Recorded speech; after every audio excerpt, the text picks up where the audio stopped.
3 orang pelaku komplotan dan 3-tiganya mati, guys.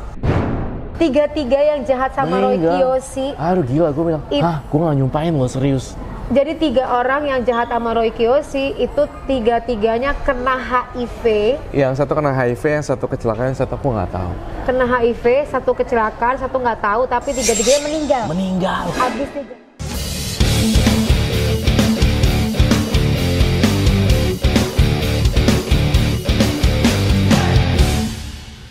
Nah, Kak Popi, kan dari tadi kita ngebahas tentang public figure dan segala macam ini dan itu. Kalau misalnya secara psikologi nih, Kak Popi Amalia itu ngelihat Roy Kiyoshi seperti apa? Ada perasaan takut sih sebenarnya di analisa, cuma pengen tahu aja sih. Iya, oke. Luar biasa ya. Ada rasa takut dengan pengen tahu, tangannya dikekep ya. Iya, itu menggambarkan itu? Kalau ia punya kekhawatiran atau ketakutan, guys. Nah, dia penasaran banget ya gini tahu. Ih, kamu tuh tahu nggak sih, kamu tuh unik ya. Aku nggak bilang aneh, aku bilang menyebutnya kepribadian yang unik. Dari pemilihan rambut saja kamu sudah unik.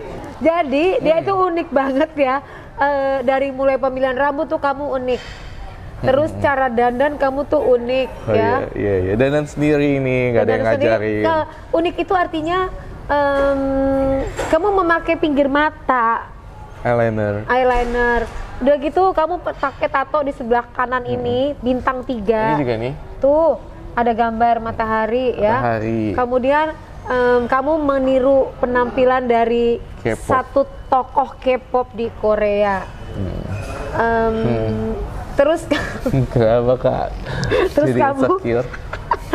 Terus kamu makannya cuma sehari sekali cuma 2 sendok. Kamu unik nggak sih? Mana ada orang makan cuma 2 sendok yang nilai sih mereka orang yang dekat sih. Maksudnya ketika on stage, on cam itu aku berasa untuk antar aja lah makannya. Ntar masih ada waktu. Terus dia bisa ngobrol sama makhluk lain. Kan menurut kalian unik nggak sih ada ya manusia ngobrol sama makhluk lain? Hewan sama makhluk lain. Sama makhluk lain gitu kan. Nah, untuk orang-orang yang seperti kepribadian unik seperti itu, kamu tuh jangan takut untuk unik ya. Karena makin unik tuh kamu makin punya value tertentu. Kamu tuh setiap manusia punya kelebihan dan keunikan masing-masing. Jadi it's okay kalau kamu unik gitu loh. It's okay kalau kamu mau warna rambutnya merah, putih, kuning, go ahead. Kalau sama saya as long as psikolog mau terserah deh penampilannya gimana. Asal kamu jangan jahatin orang gitu loh. Benar. Nah, itu poin-poin. Kamu mau warna-warni di sini, bintang-bintangnya seluruh muka. Tapi secara psikologi gitu, kalau tato itu menggambarkan orang seperti apa sih? Itu menggambarkan pemilihan kamu tato. Aku nggak tahu loh, dia tato itu, lihat tuh. Ini apa sih artinya? Ini artinya aksara Tibet gitu loh, mantra perlindungan kalau di Tibetan. Terus ini Polynesian, burung hantu. Aku karena suka dengan burung hantu, cuma nggak bisa piara juga. Kenapa kamu suka dengan burung hantu? Lucu aja bentuknya, kayak palanya semuter juga gitu. Kamu suka muter-muter gitu? Terus saya rasa dia terinspirasi ngelihat makhluk lain. Terus dia masuk. Nggak juga sih Kak Popi kayak gitu. Berarti kalau orang tatoan itu ada mencerminkan apa tadi? Jadi gini, orang bertato itu ada yang ingin disampaikan kepada orang lain terhadap simbol. Nah, kamu tadi kan simbolnya Tibet ya? Tibet, kemudian ada burung hantu. Terus ini ada lagi, ini India. Ini India loh. Terus ini ular, yang ini India. India ini artinya apa? Ini Om Ganapataya Namaha itu Ganesha. Gitu. Iya, apa yang kamu dapatin dari Ganesha itu? Ganesha adalah simbol wisdom. Wisdom, terus kebijakan, terus sama ilmu. Kalau Ganesha, karena I love Bali so much, karena aku suka sama cinta budaya Bali, makanya itu Ganesha itu ada simbol kayak Ganesha itu simbol positif gitu, benar-benar positif. Ular ini simbol apa? Aku demen punya ular. Kamu punya ular? Tapi nggak boleh piara sama mama, ya udah ya tato aja. Tato. Jadi ini ular. Ular, aku suka ular sebenarnya. Cuma emang di rumah asisten rumah tangga, mama pada takut. Aku ya udah ularnya aku buang aja. Aku piara ular. Lembek-lembek gitu loh, kayak kenyal-kenyal gitu, enak, lucu. dipegang juga bisa itu. Kamu bisa bayangin kan ini gimana uniknya teman sebelah saya ya. Karena dia suka sama ular kan lembek-lembek. Gitu, dia nggak paham kalau dampaknya itu bisa ada berbisa ya Pak. Bener. Aku punya boa kuning sih waktu itu kayak cuma dikasih orang udahlah. Dek, lu ularnya kalau Tapi di kamu rumah tahu kan gitu. kalau ular itu simbol energi negatif? Oh, ular ya? Kalau secara psikologi seperti itu ya? Oh, belum tahu? Belum tahu ya? Belum. Oh, ini baru sih aku baru tahu. Ya, jadi kalau kamu suka dengan simbol ular itu, karena tadi ya ular itu image-nya dia itu adalah satu sosok binatang yang membawa racun gitu kan, membawa hal yang negatif. Tapi kalau kamu bisa kelola dengan baik ya itu akan memberi manfaat. Makanya di kedokteran kamu lihat nggak ada gelas, ada ular. Jadi ada yang namanya racun tapi bisa dikelola dengan obat-obatan sehingga bisa menjadi baik. Iya, simbol apoteker itu kan. Iya. Jadi setiap kamu meletakkan simbol di dalam tubuh kamu ya, baik simbolnya adalah merek, baik simbolnya adalah tato, itu ada artinya. Gitu. Tapi mudah-mudahan orang-orang di sana nggak menilai Reikyoshi dengan tato jadi bad people ya? Enggak kan? Enggak, tergantung orangnya. Kalau aku sih enggak. Nggak mikir kayak karena gitu. aku nggak mengejudge kamu dari covernya. Aku ngeliat Reikyoshi itu adalah baik hati. Oh, thank you. Jadi hatinya lembut, walaupun covernya itu unik ya, ada kuning. Iya. Kuning namanya. Ini loh, ini kuning. Ini putih. Oh putih ya, oke. Warna putih. Jadi orange juice yang kuning Oh ya. iya, ini orange juice yang putih. Terus kamu putih, terus kamu ya apa nih unik aja. Yang lain biasa-biasa sih aksesoris. Sebenarnya biasa-biasa aja, cuman caranya dia itu mempackaging ini jadi luar biasa. Iya, limited edition sih. Kamu by the way punya sahabat nggak sih, punya teman nggak sih? Pertanyaan oke banget ini. Aku punya sahabat sebenarnya. Punya teman-teman banyak. Cuma kalau sahabat-sahabat tuh bingung definisi sahabat tuh apa ya maksudnya? Sesuatu yang dekat gitu. Berarti kamu dari kecil karena kamu bisa ngelihat makhluk-makhluk lain, karena kamu ini indigo, jadi membuat kamu agak sulit percaya dengan manusia normal ya? Iya. Kamu lebih percaya sama makhluk lain? Sama gue. Iya, itu bener ya? Bener, itu bener banget. Saya hanya lihat dari ekspresi wajah loh, bisa tergambar dia hampir ngep loh. Berarti kamu tidak mempercayai. Sering banget aku dikecewain sama orang.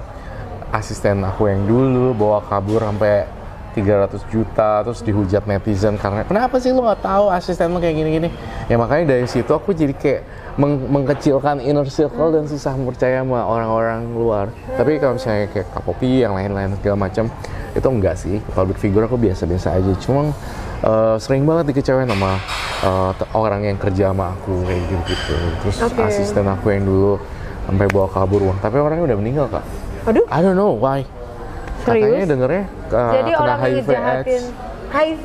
AIDS ya, yang pelakunya 3 loh. Ini beneran banget, belum pernah gue bahas dimanapun. Ini gimana ceritanya? 3 orang pelaku komplotan dan 3-tiganya mati guys. 3 yang jahat sama Reikyoshi. Aduh gila, gue bilang, gue gak nyumpain lo serius. Jadi 3 orang yang jahat sama Reikyoshi itu 3-tiganya kena HIV. Yang satu kena HIV, yang satu kecelakaan, yang satu aku nggak tahu. Kena HIV, satu kecelakaan, satu nggak tahu, tapi 3-tiganya meninggal. Abis dia jahatin. Oh my god, gue sampai kaget Kak Popi. Maksudnya, wow. Itu berapa dari jahatin kamu ke meninggal tuh berapa lama? Aku lupa jaraknya. Aku laporin polisi dulu dia waktu masih hidup. Polisinya nggak oke nih, maksudnya bukan oke maaf. Ada satu kendala, ya udah aku cabut laporannya. Selang setahun itu satu-satu meninggal. Ya, oh my god, kenapa ya aku bisa gitu? Itu like a blow off my mind gitu. Oh my god gitu. Memang aku percaya karma berarti. Ya, karena kamu kan selalu bicara mengenai karma ya. Nah, dia menurut kamu apakah orang yang jahat sama kamu itu menerima karma jeleknya sehingga dia, karena dia kan ngambil uang. Ya. Sehingga dia membayarnya dengan mahal. Iya, mungkin juga sih. Tapi jujur asli dari hati aku yang paling dalam, aku nggak pernah doain orang jelek. Aku maafin kok, aku cabut laporannya. Tapi ternyata seleksi alam berkata lain gitu. Waduh, serem loh dia berarti. Iyo, aku makanya kaget loh. Terus kamu ingin menasihatin apa untuk orang yang jahatin kamu itu? Walaupun mereka udah pindah alam ya? Udah pindah alam. Kamu maafin nggak? Udah maafin banget. Terus yang masih belum belum yang masih ada banyak yang jahatin juga. Oh, banyak ya? Banyak. Jadi ya udah aku maafin juga semua. Aku banyak kan makanya ditanya sahabat ya. Kenapa sih orang suka jahatin kamu? Kenapa? Kamu lucu atau apa? Atau orang cemburu? Netizen kenapa sama kamu? Kamu mungkin karena kamu unik kali. Nggak ngerti juga Kak Popi. Jadi kenapa ya gue sering ya aku mungkin sayang banget. Kalau sayang sama orang sayang, tapi kalau dia kan kalau ngomong kan kayak manja-manja gitu, ngerti gak sih? Mungkin netizen gemes sama kamu ya. Mungkin juga. Mungkin. Itu banyak kan haters apa banyak yang lovers? Setengah-setengah sih Kak Popi. Kadang aku ngepost sesuatu yang standar aja yang biasa, yang joget-joget gini doang udah dihujat juga kok. Jadi sekarang aku lebih kayak mikir, emang resikonya kita sebagai public figure, mau gue Rekiosi kayak siapa pasti dihujat juga kan. Ya, terus kamu pada saat mereka menghujat kamu, apa yang kamu rasakan? Sekarang nggak biasa aja, udah terlalu. Kalau dulu pikirin kan, setiap komen dipikirin, setiap komen dibaca. Kalau sekarang enggak. Terus dampaknya terhadap kamu pada saat kamu mikirin apa? Dampak yang aku pikirin ya itu kayak down gitu loh. Aduh, kok gue dihina-hina ya, kok gue dihujat gitu. Tapi ya belakangan makin lama mungkin karena bisa karena terbiasa sih sebenarnya. Mungkin itu yang membuat kamu kemarin sempat aku nggak mau masalah dia ketangkep, nggak apa-apa. Nggak apa-apa. Itu membuat kamu akhirnya karena kamu merasa sendiri, karena kamu tidak tahu harus bercerita kepada siapa, kemudian kamu merasakan tekanan yang luar biasa, mengakibatkan kamu pernah berada di posisi salah jalan, salah berteman sebagai solusi kamu menenangkan diri. Iya, jadi waktu itu tuh ada kasus kan aku seperti itu, dan itu udah jadi rahasia umum kalau aku dijebak. Jebaknya siapa aku nggak bisa ngomong, tapi intinya adalah berarti gue ya diginiin gitu di sesuatu yang menurut aku kayak lu tega ya gitu, dan emang sebenarnya bukan itu cuma kasus obat tidur tanpa resep kan waktu itu. Oh gitu. Hanya resepnya nggak ada doang. Jadi kamu jadi sampai nggak bisa tidur gara-gara itu? Apa tuh pada kasus itu? Pada kasus itu ya stres. Tadi kan stres karena pengen tidur gitu kan, akhirnya kamu mengambil obat tidur. Itu masa pandemi itu kan aku takut tuh ke dokter psikiatri sekarang. Jadi tiba-tiba aku belinya online aja. Kamu masih bertemu dengan psikiater? Oh, sampai sekarang harus. Kenapa?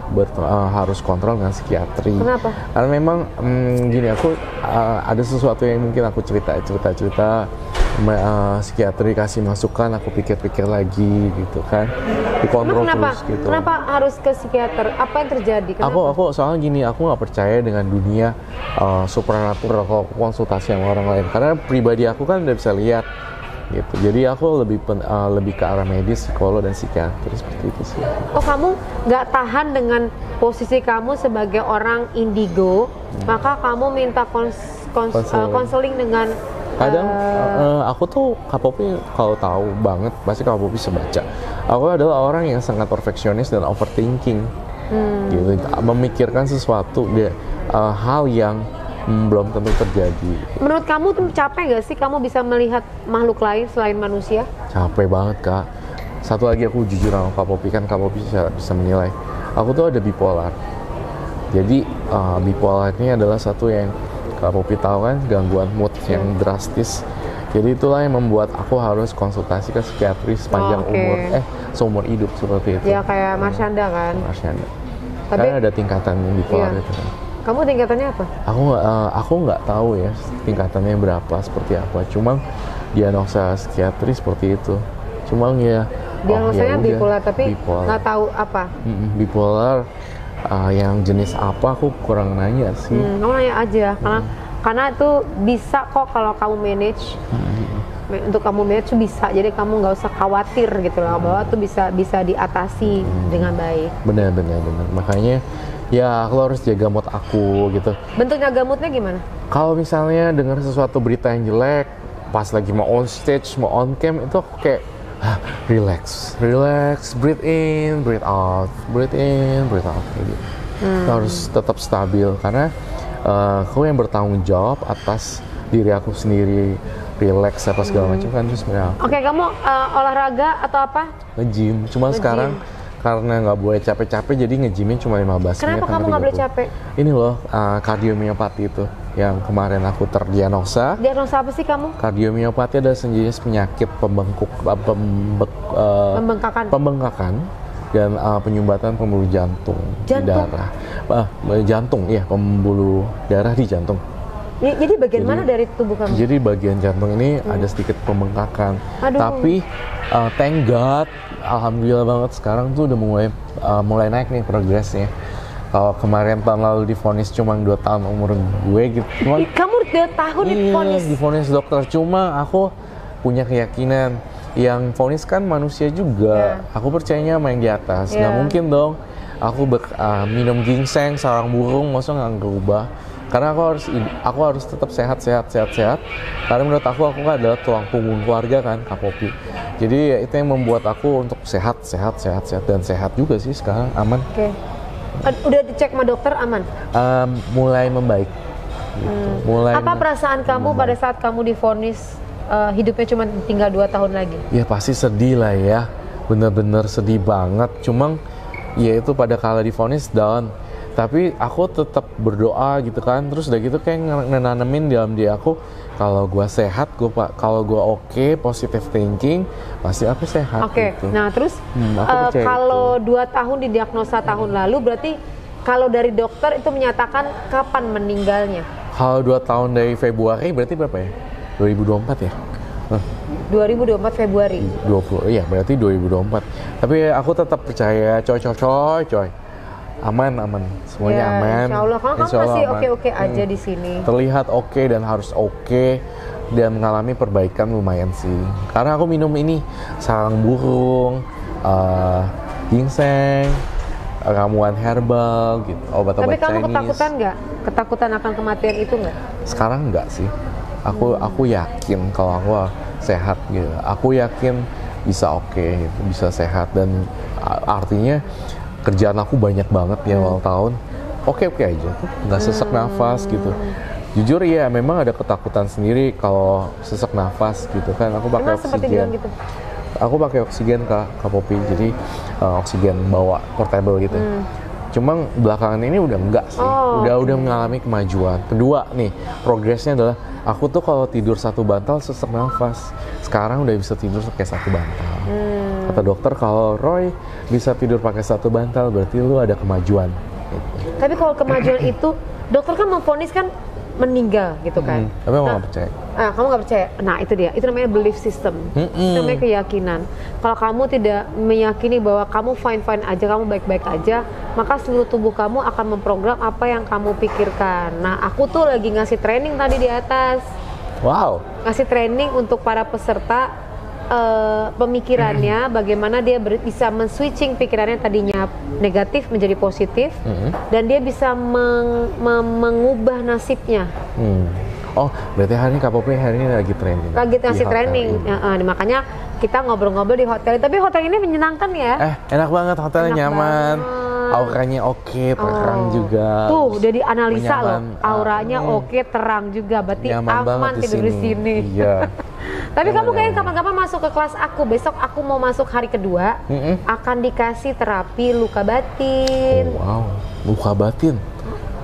Kalau ngomongin luka batin, aku langsung. Wow, aku ya? Besok. Besoknya nggak bisa. Nggak bisa. Oke, kita ngasih untuk peserta. Sehingga nanti setelah di terapi luka batin, dia akan didampingin selama sebulan untuk melewati perubahannya. Itu bisa untuk orang yang cancer, bisa sembuh lagi. Kamu ikutan nggak? Luka batin aku punya luka batin. Enggak satu orang nih, satu kelas. Satu kelas. Kita kasih terapi, kemudian juga bisa untuk forgiveness, ya, jadi memaafkan semua yang terjadi masa lalu. Kemudian ini juga bisa untuk promosi jabatan. Ini juga bisa untuk penyembuhan sakit.